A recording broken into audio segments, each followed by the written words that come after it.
প্রত্যেকেই জীবনে সফল হতে চায়, তুমিও চাও, তাই তো? আর এই সফল হওয়ার জন্য তোমাকে 6টা গুরুত্বপূর্ণ জিনিস অবশ্যই মনে রাখতে হবে, মাথায় রাখতে হবে এবং জীবনে সেই 6টা জিনিসকে মেনে চলতে হবে। আজকে আমরা এই ভিডিওতে সেই 6টা জিনিসই কি কি সেটা নিয়ে আলোচনা করব।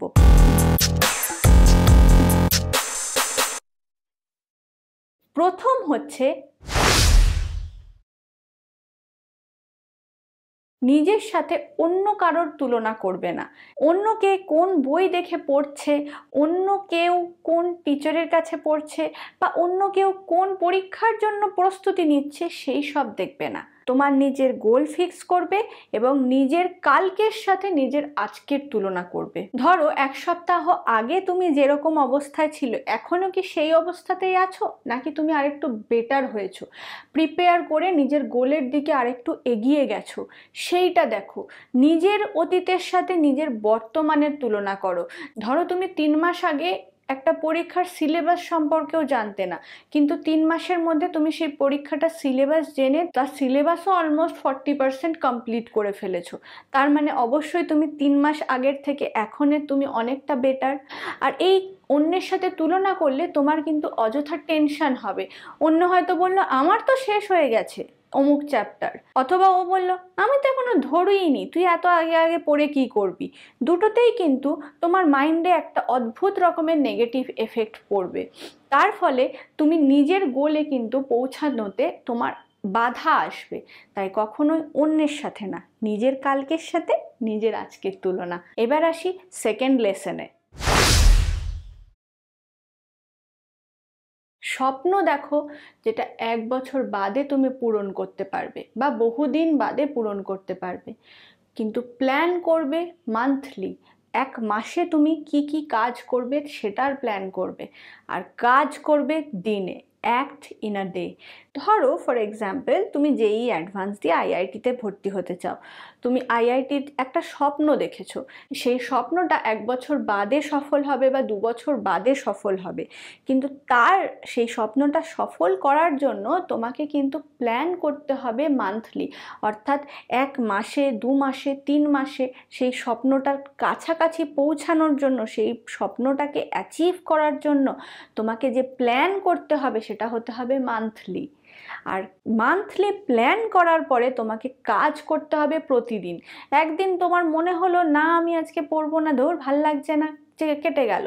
4-5 দিন তুমি এমনি নষ্ট করলে। এইভাবে কিন্তু করলে তোমার 1 মাসের যে প্ল্যান সেটা কিন্তু ফুলফিল হচ্ছে না।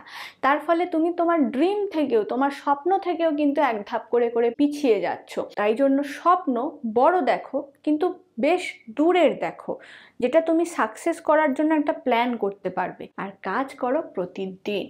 Third life lesson. পারফরমেন্স যদি তোমাকে বাড়াতে হয়, হাই পারফর্মার হতে হয়, তাহলে কিন্তু সবসময় ক্রাউড যেদিকে সেই দিকে গেলে চলবে না। ধরো সমস্ত স্টুডেন্ট একটা কোচিং সেন্টারে যাচ্ছে, পড়ছে, বলছে এই কোচিং সেন্টারে গেলে তোমার অবধারিত সাকসেস তুমি পাবেই পাবে। যেরকম একটা এক্সাম্পল দিই, কোটায় গেলেই নাকি সাকসেসফুল হয়, তাই সবার এখন ট্রেন্ড হয়েছে কোটায় গিয়ে সাকসেসফুল হওয়ার, ভালো কোচিং ইনস্টিটিউশনে পড়ার। সফলতা কিন্তু কোটা দিয়ে আসে না, সফলতা কিন্তু তোমার নিজের হার্ড ওয়ার্কের মধ্যে আসে। তাই তোমাকে ক্রাউড কি করছে দেখলে চলবে না, তোমাকে দেখতে হবে তুমি কি করছো। যদি দরকার হয়, যদি প্রয়োজন হয়, সেই ক্রাউড থেকে ছিটকে বেরিয়ে তোমাকে নিজের একটা আলাদা জোন তৈরি করতে হবে। সেইখানে তোমাকে কন্টিনিউয়াস এফোর্ট দিয়ে যেতে হবে। তোমার সাকসেসের পথ তোমাকে বার করতে হবে। Fourth life lesson. মোটিভেশন আর ডিসিপ্লিন দুটো কিন্তু আলাদা আলাদা। তুমি যদি মোটিভেটেড হয়ে কোনো কাজ করতে চাও, এই মোটিভেশন কিন্তু কখনো ডাউনফলও হতে পারে। তোমার আজকে আমার ভিডিও দেখে তুমি হাইলি মোটিভেটেড হয়ে গেলে, তুমি গিয়ে পড়তে বসে গেলে, তুমি 1 সপ্তাহ ভালো করে পড়েও ফেললে, তারপরে তোমার ডাউনফল হয়ে গেল মোটিভেশন, তুমি কিছুদিন বন্ধুদের সাথে ঘুরে বেরিয়ে তোমার গোল থেকে তুমি একদম ছিটকে গেলে। সেটা করলে কিন্তু হবে না। মোটিভেশন চাই যেরকম, তার সাথে ডিসিপ্লিনটাও কিন্তু চাই। তুমি মোটিভেটেড হয়ে এরকম জাম্প মারবে সেটা কিন্তু হয় না। তোমাকে সেই মোটিভেশনটাকে বজায় বজায় রাখতে হবে। আর এই মোটিভেশনটা বজায় থাকবে ডিসিপ্লিনের মাধ্যমে, শৃঙ্খলাবদ্ধ জীবনের মাধ্যমে। তোমাকে একটা নির্দিষ্ট সময় পড়তে হবে, একটা নির্দিষ্ট সময়ে সমস্ত কাজ করতে হবে, তোমাকে প্ল্যান করতে হবে, আর সেই প্ল্যানে সাকসেস পাওয়ার জন্য, সেই প্ল্যানটাকে ফুলফিল করার জন্য তোমাকে প্রতিদিন অল্প অল্প করে কাজ করে যেতে হবে। তাই ডিসিপ্লিন হচ্ছে কি। মোটিভেটেড হয়ে একদিন কেউ খুব বেশি পড়ে নিল, আবার পরের দিন ডিমোটিভেটেড হয়ে আমার ভালো লাগছে না, পড়লাম না, তাহলে হয় না। ফিফথ লাইফ লেসন, তোমার মনে হয় যে অন্য সবাই তোমাকে দেখছে, তুমি কি করছো, তুমি কোথায় যাচ্ছ, এই হয়তো আমি যদি পরীক্ষায় পাশ না করি হয়তো 10 জনে বাজে কথা বলবে, বা আমি যদি দারুণ রেজাল্ট করি তাহলে আমাকে সবাই বাহবা দেবে। অ্যাকচুয়ালি এগুলো সবই আপেক্ষিক, কারোর কিন্তু কিচ্ছু যায় আসে না তুমি পরীক্ষায় ফেল করছো না পাশ করছো। ফেল করলে একদিন হয়তো বলবে ও বাবা এই ছেলেটা ভালো না, এই মেয়েটা ভালো না, তারপর কিন্তু তারা তাদের জীবনেই চলে যাবে, তোমার জীবনে কি হচ্ছে তারা কিন্তু দেখতে যাবে না। আবার তুমি যদি পাশও করো, খুব ভালো রেজাল্টও করো, তারাই এসে ওরে বাবা তুই এত ভালো, বাবা আমি তো জানতাম তুই এত ভালো, তুই তো পারবি আমি জানতাম।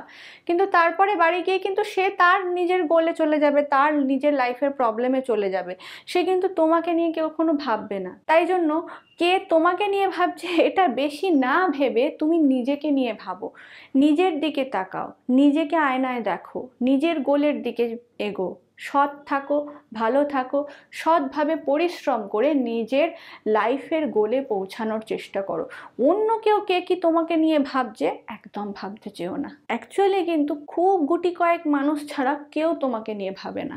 এবার 6 নাম্বার লাইফ লেসন, এটা খুবই ইম্পর্টেন্ট।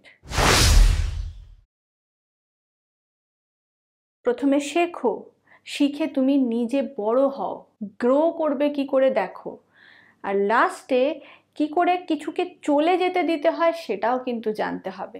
তুমি শেখো, তুমি শিখে জীবনে বড় হচ্ছ ঠিকই, কিন্তু এই বড় হওয়ার পথে তোমাকে কিন্তু অনেক কিছু হারাতেও হবে, এটা একদম ধ্রুব সত্য কথা। বেশ কিছু সম্পর্ক, অনেক কিছু কিন্তু পিছনে ফেলে তোমাকে এগোতে হবে, অনেক কিছু কিন্তু চলার পথে থেমে যাবে, বা অনেক গোল যেগুলো তুমি চাইছো অ্যাচিভ করতে সেগুলোও কিন্তু সব সময় তুমি অ্যাচিভ করতে পারবে না।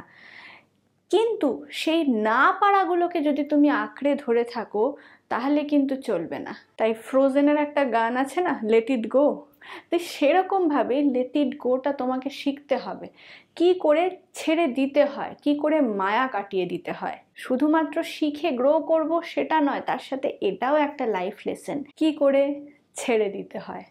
এর মধ্যে তোমার সবথেকে ভালো লেসন কোনটা মনে হয়েছে নিচে কমেন্ট করে অবশ্যই জানিও, আর ভিডিওটা ভালো লাগলে অবশ্যই একটা লাইক করে দিও। তাহলে চলো দেখা হবে আবার নেক্সট ভিডিওতে, ততক্ষণ খুব ভালো থেকো।